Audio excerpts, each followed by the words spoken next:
plantar sobre la terra els peus.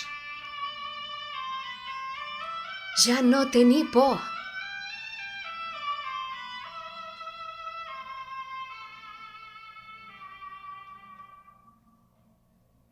Sentir com puja la saba amunt, amunt, créixer com un arbre. A la seva ombra aixoplugar algú que també se senti sol, sola com tu, com jo.